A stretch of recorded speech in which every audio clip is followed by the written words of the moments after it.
tous, c'est Falco. On se retrouve pour une page de scrap. Alors, celle-ci, je l'ai faite sur les tons de orange parce que c'est une photo de ma fille et de mon filleul qui se font des câlins. Donc, c'est deux petits bouts qui ont plus ou moins le même âge, à 6 mois d'intervalle. Et c'est rare de les avoir bras dessus, bras dessous. Ils ont tous les deux, enfin, ils sont entre 3 ans et 3 ans et demi. Et ces photos sont magnifiques. Et le petit a un t-shirt orange et ça ressort assez fort sur la photo. Et donc j'avais vraiment envie justement d'attirer l'œil là-dessus avec orange sur orange. Donc c'est pour ça que la photo est, enfin la page est vraiment dans ces tons-là. J'avais vraiment une idée spécifique de ce que j'avais envie de faire. Donc j'ai choisi tous mes différents papiers, bien évidemment avant, comme à chaque fois, parce que sinon je cherche pendant des heures et des heures. Ma préparation de ma page me prend le jour avant que je la filme, bien souvent une bonne grosse demi-heure. Le temps que je choisisse vraiment le tout. Et encore, quand je le fais, il y a des choses qui changent parce que ça ne rend pas comme j'en avais envie. Ou alors, entre la nuit, j'ai oublié. Donc voilà. Donc ici j'ai fait une petite technique que j'avais pu utiliser depuis très très longtemps, d'ailleurs que je n'ai jamais montré sur une de mes pages ici, c'est de faire le déchirement de papier. Et je trouve que de temps en temps ça donne bien. Donc voilà. Ici j'ai fait mes petites marques pour pouvoir savoir où j'allais mettre mes photos, parce que j'avais envie de faire un fond. Maintenant on ne va pas bien le voir, donc c'est des petits ronds, des petits cercles de l'amitié en gros. Mais que je l'ai mis en ton sur ton. Donc sur ça, on le voit pas beaucoup, mais c'était l'idée.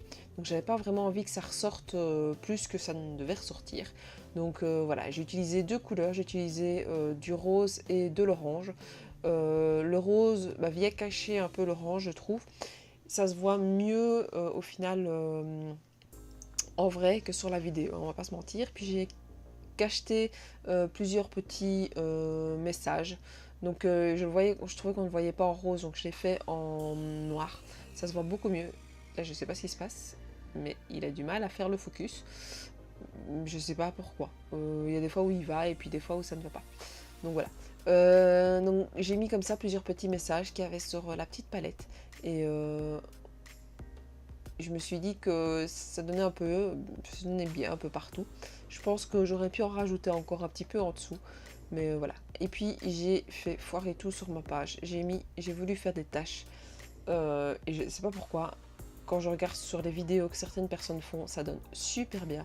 Et moi, quand je l'ai fait, ça n'a rien donné. Donc si vous avez des techniques pour pouvoir faire des petites tâches comme ceci, sans peut-être utiliser de l'aquarelle, je sais pas, je n'en ai aucune idée, mais en tout cas comme ça donnait absolument pas.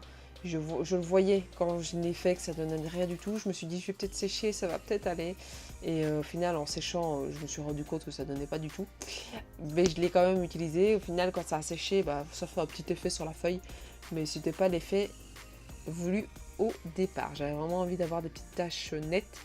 J'ai pas des taches nettes, j'ai vraiment des taches, j'ai l'impression que c'est des taches d'eau. Après, une fois que j'ai eu passé tout, j'ai tout recollé, mais je me suis encore rendu compte que j'avais fait des conneries, donc heureusement que ça ne tient pas trop et qu'il y a moyen de le décoller au fur et à mesure. Mais bon, ça, je pense que je ne m'y referai pas, et il va falloir du temps pour que je m'habitue à ne pas faire des bêtises. Et donc voilà, après j'ai recollé mes petites photos. À chaque fois je les mets dans un certain emplacement, et puis quand je les bouge, j'oublie. Donc voilà, maintenant ça fait la beauté du machin aussi, comme ça on oublie. Là ici il fallait que je fasse attention parce qu'il faut absolument pas que je les fasse coller l'un à l'autre, parce qu'il faut que je mette la photo. Et puis j'ai mis un petit autocollant Wonderful, des petits cœurs. J'ai mis un titre, vous allez voir, Wonderful moment. Je ne vais pas le dire en anglais, je suis pas forte en anglais, donc voilà. Et la vidéo sera déjà finie. Je vous dis à la prochaine. N'hésitez pas à mettre un petit pouce bleu, à vous abonner à ma chaîne et activer la petite cloche, et à me suivre soit sur Facebook, soit sur Instagram, soit les deux. Et je vous dis à la prochaine. Ciao, ciao!